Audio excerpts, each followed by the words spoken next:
I'm Leo Walder for Kit Guru, and this is Leo Says, my opinion piece where I look at various items of news over the past week or so and see what has caught my eye. Mobile World Congress in Barcelona has recently kicked off. Intel has made an announcement about always connected PCs with 5G. It's one of the things Intel's very big on is 5G, also drones. We'll come to that shortly. More so fun almost than processors. It's like, this is interesting, fun stuff. 5G. So they've announced that in the latter half of next year, so H2 2019. Now, bearing in mind this is late stages of February 2018, that's essentially 2 years away, or could be. We're going to see always connected PCs from the likes of Dell, HP, Lenovo, and Microsoft.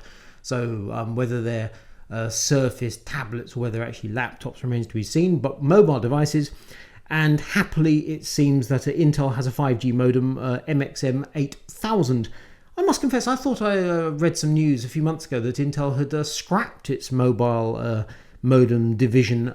They put an awful lot of people into it, spent an awful lot of money, and then seemed to get out of the business. But nonetheless, they obviously have a product to sell, and they are going to sell it, and that's all great. And the thing is that, as ever, with every new type of connectivity, you ask yourself, who wants 5G? I want 4G, I want LTE, I want 3G, whichever it is. Because, of course, we Europeans and we Brits in particular, we suffer from legacy telecoms. If you're in Taiwan or South Korea or one of the Asian nations like that, you can be on super duper fast, all digital, wonderful connections, and you haven't got to worry about the legacy nonsense that we do. So go over there and you can watch videos on the move, no trouble at all. You can watch them on the subway trains. Over here, not a chance. In fact, in this country, if you're in the west or the east of the country, the sort of place we go on holiday, you'll struggle to get a mobile phone signal to make a phone call, let alone data. So that's not great. Nonetheless, there was recently a survey that says here in the UK we can expect a 4G signal 53% of the time.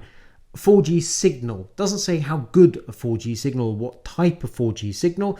53% of times, that's half the time. So what's that? Realistically, that means if you've got two Brits, one in London or a big city and one not in London or a big city, the one in is going to get the signal, the one out is not. It doesn't mean we each get a signal half the time. That would be just crazy. It doesn't come and go like that. So we've got work to do in this country, no two ways about it.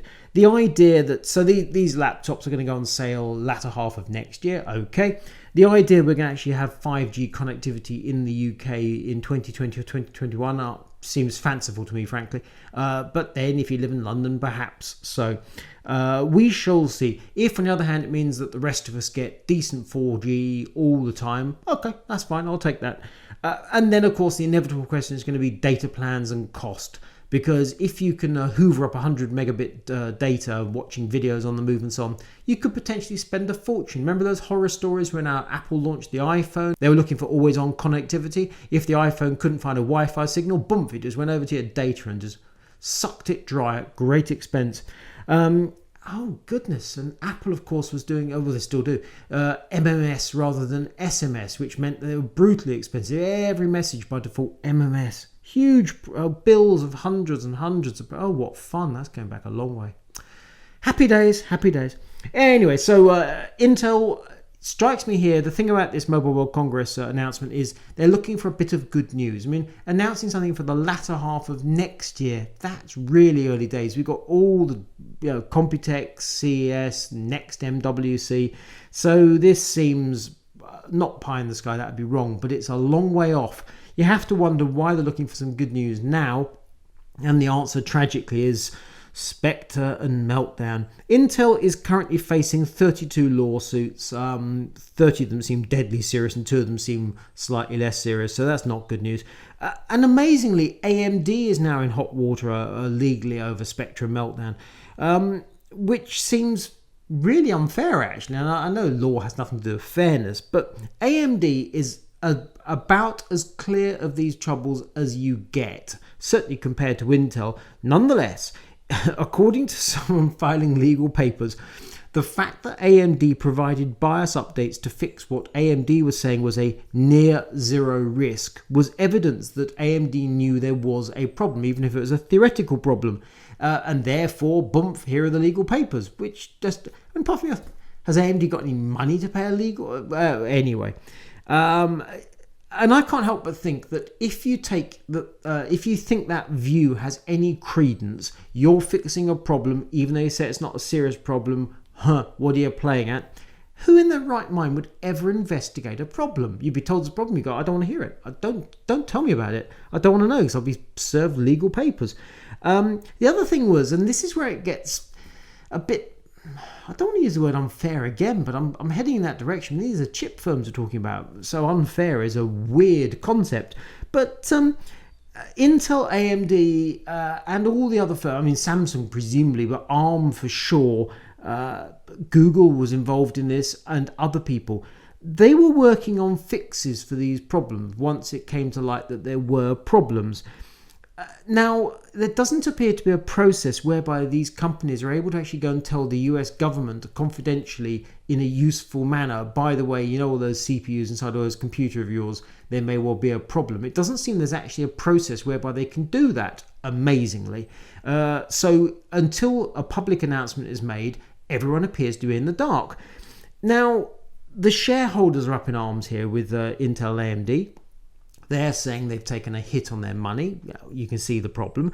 But while these companies are working on a fix, how can they possibly announce to shareholders, by the way, bad news, incidentally, the processors are broken? I cannot see how that's possible. Much more responsible to say, we've got a fix. Now, as we know, the Register blew this story out of the water when shortly before the announcements were made officially. So that rather moved things around. But I do not see how Intel and AMD could have made announcements to their shareholders before they actually had either a fix in place or solid plans for a fix. But ideally, Microsoft rolls out patches, Apple rolls out patches, then they say, those patches yesterday, this is what was going on. We've just found out about the problem. I don't really see they had much other choice. Now, if you're a Machiavellian type, you might think they were sitting on the problem and they're never going to disclose it, never going to do anything about it. But in this instance, that simply isn't the case. Microsoft was on the verge of rolling out patches. As we know, the various patches that come out have been, well, muddled to say the least, but we seem to be making progress. And on that score, Intel has rolled out microcode updates for Spectre for Skylake, Kaby Lake, and Coffee Lake. Now, so that's obviously the latest 3 generations of processor, and also the latest X Core i7s, and I presume Core i9.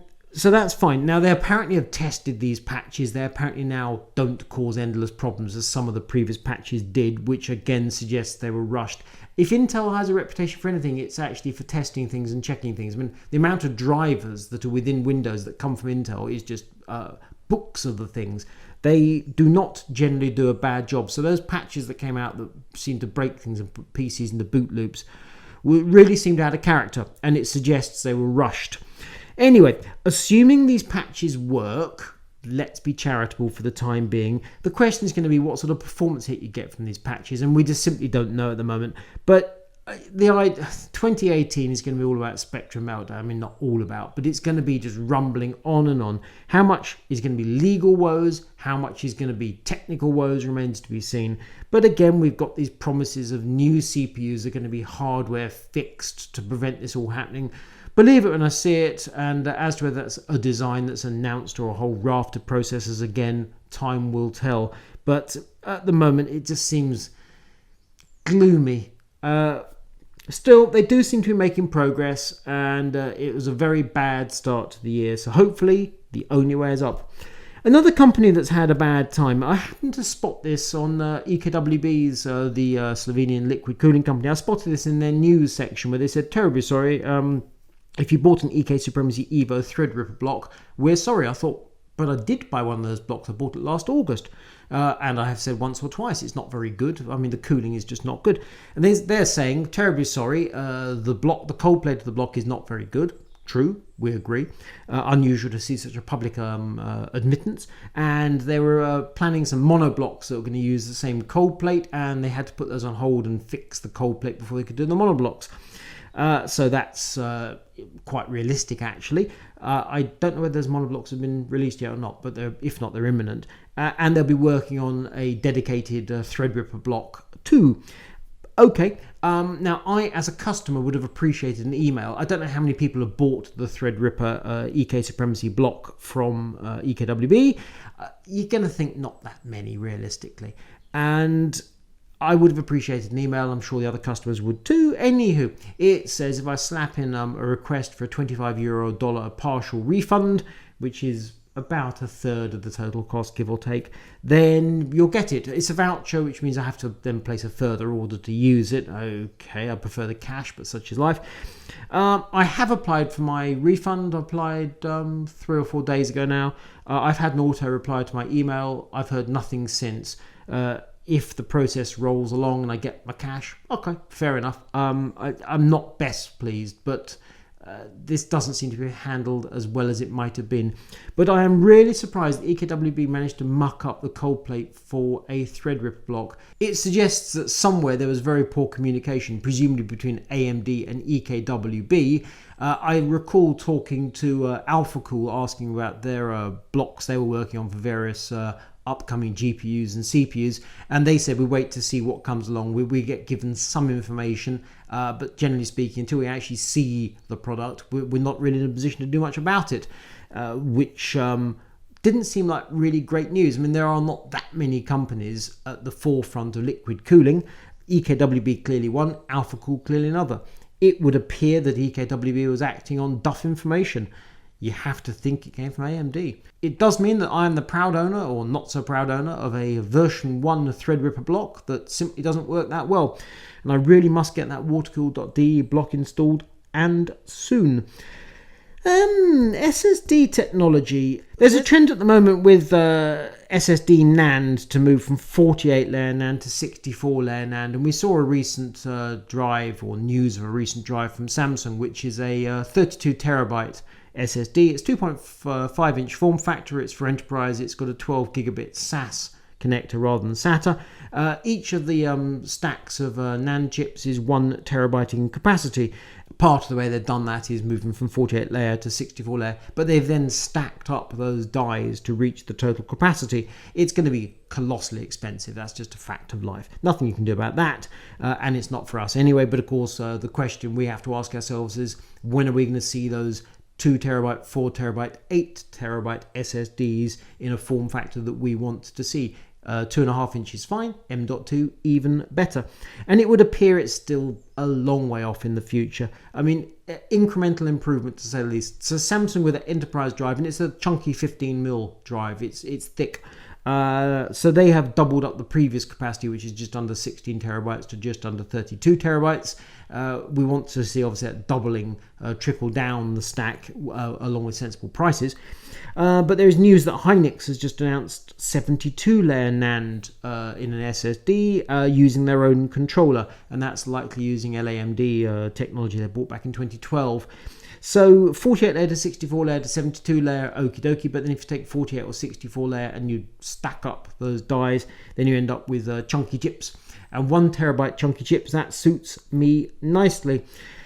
Intel, there's some curious news. Intel's got this fleet of drones they use in various big events. They're basically mobile lights. They do some clever stuff with those. And they were meant to feature in the opening of the Korean Winter Olympics. And as it was North and South Korea together, I suppose you have to say Korean rather than South Korean.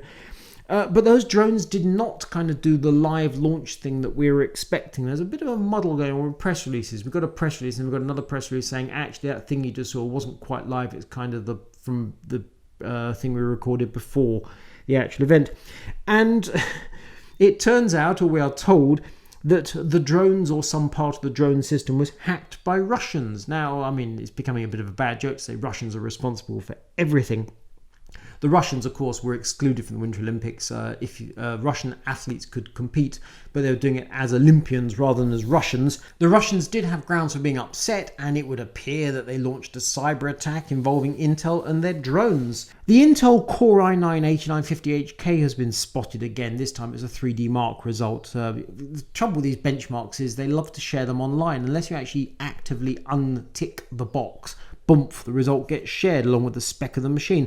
So an MSI laptop with the Core i9 processor and dual GTX 1080 GPUs ran 3D Mark. I don't actually have the score in front of me. I'm assuming it did quite well. The CPU has 6 cores, 12 threads. So that's not a Core i9 in the desktop sense of things, but as a mobile processor, it's obviously pretty fruity. Nonetheless, I relatively recently reviewed an Asus GL702ZC powered by an 8-core Ryzen 7 processor from AMD. Now that was AMD graphics as well, and the graphics are a bit underwhelming if I'm entirely frank. Nonetheless, 8 cores of Ryzen 7 CPU, blimey, that stomped through the benchmarks. So Intel 6-core 12 thread. I wonder if that's as good as that AMD processor. I'm going to assume not, but we shall see. But at least Intel is pushing forward, which is a good thing. After all, the idea of doing mobile video editing, forget games for the second, mobile video editing with a 6 or 8 core processor is a heck of a sight better than 4 cores. So this is a good thing. As to when it's going to break cover and actually go on sale, that's another question altogether. And I'll be fascinated to see what the thermals are of that laptop. Core i9, dual GTX 1080s, wowza. That should be something of a beast. Looking forward to seeing that. It's MSI, so I guess it'll be a Titan of some persuasion. But as far as I'm concerned, the sooner the better, provided it works properly, of course. If there's a rush on the cooling system, that could be a poor move. But MSI has done some really good cooling in their high-end laptops. So I look forward to seeing that at some point, hopefully in the near future. Graphics news. There's been some graphics news about Intel and their discrete graphics, about which I really couldn't much care less. We've seen all sorts of news over the past 10 years about Intel and their graphics. Until they actually are sat in front of me and doing what they promised to do, my interest is subterranean. But Nvidia right now, anything to do with Nvidia is becoming fascinating, just because that company is just on the biggest of rolls. And we were discussing recently about whether the next GPU is going to be Volta or Ampere. Because they've been riding the high hog, frankly, with the current architecture, and they've had absolutely no need to move on from Pascal to Volta, and the question was, were they going to skip from Volta to Ampere or not, and if so, when, and soon please, and could we have the prices down, and so on and so forth. And then mining came along and knackered everything, and then we've heard news about Turing. And this seems like a very solid rumour, but the rumour kind of just appeared in a financial call. But as to what Turing is, now we are fairly confident there's going to be an announcement at GTC in March about Turing, but what Turing will be, that's the question. One suggestion is it's going to be a pure mining GPU, perhaps a headless thing, in which case it's of no interest to us gamers directly, but it is in the sense it should hopefully then free up supplies of GeForce chips. As to whether Turing were based on Pascal or Volta technology, completely unknown. I mean, we know nothing. In fact, if the word Turing hadn't been mentioned in that call, we'd have absolutely no confirmation whatsoever that this is anything other than just a rumour. Various partners have mentioned things about Turing, but in the most oblique manner. In other words, there is something called Turing, it is coming. That's it. And the other curiosity is that if there's an announcement in March, that's a long way before Computex, we would then expect a launch in May, which would suggest that partners will have time to do their own custom cards in time for Computex, which would be a revelation for the partners, because in recent times they've been forced to basically show it with sort of dummies and say, we're working on this, we're working on that, there's this card, it looks like this, no, you can't test it, it doesn't work, and so on and so forth. If Nvidia makes an announcement in March, launches in May, and then Computex is when all the partners are getting their own cards out, yeah, that will make a nice change. If it then turns out it's irrelevant to us because it's a mining card, well, that would be a great shame. So we're going to have to see how that one works out. But Turing would appear to be a thing. As to how it fits in with Volta or Ampere, whether it's alongside or in the same line, that is just a great big bag of unknown. But the sooner we have some solid information, the better, I say. On the bright side, March is coming, and it's very soon now, only a few weeks away. And then I was intrigued. I did a launch review of the Corsair Obsidian H500D case, which is quite different to the 450D from 4 years ago. It's curvy glass, it's very dark glass, it doesn't have an optical drive bay, it doesn't have RGB. I was fairly sure it's going to divide opinion, but nonetheless I was still surprised by the predictability almost of the complaints. People saying, what's the point in having very dark tempered glass? a very fair question, but nonetheless, it was such an obvious question. I was surprised people didn't kind of focus on things that were more pertinent to them, because you look at it and that's the first thought, and I've raised it in the review because I had to. But from the point of view of the buying public, what I was really interested in is, are you looking at the case going, I hate it, I love it, I want it, I don't want it, I'm sorry it costs. How much? Because it's quite expensive. But the lack of an optical drive bay, this baffles me. We've seen cases now without, in the sense of, I don't know why anyone wants an optical drive bay. That's what I mean by that. I haven't used an optical drive in, I cannot remember how long. I last watched a Blu-ray about 5 years ago, and that would have been using a PS3. I mean, I haven't used an optical drive bay in a PC in a terribly long time. If you want to burn a CD or DVD for some reason, and I do that occasionally, I've got a USB drive that works perfectly well. I might want an optical drive bay in a case for a fan controller or something like that, possibly. In which case a very short drive bay would be perfectly adequate. I don't need a full-length drive bay. And the Corsair Obsidian does not support any form of optical drive bay, so in that sense I'll be out of luck. But I'm really surprised, even in this day and age, to see people saying, oh, I really like an optical drive bay. I mean, if you do, you do, not a problem. In the same way, if you want 25 hard drive mounts, again, fair enough, it's not for me. If it works for you, if it's what you need, okay. If you want 3 graphics card set up in your PC, triple SLR or some such, I mean, I consider that crazy. Some people might want to do it still. Nonetheless, for me, the optical drive bay, I'm perplexed that this continues to be a want for even the tiniest fraction of the market. I was, however, really pleased to see that a handful of people came along and took the natural line with the complete lack of RGB in this case to go, yes, thank goodness, at least it's different. And that for me was an absolute breath of fresh air.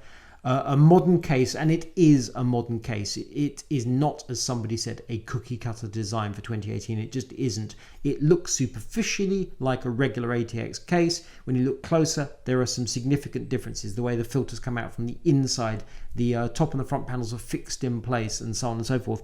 It's got some neat little touches to it as that case, and I do quite like it in certain respects. The fact it doesn't have RGB lighting, yeah, why not? I mean, it's dark, it's understated, it's Obsidian, it's what we expect from Obsidian. The opposite of flash.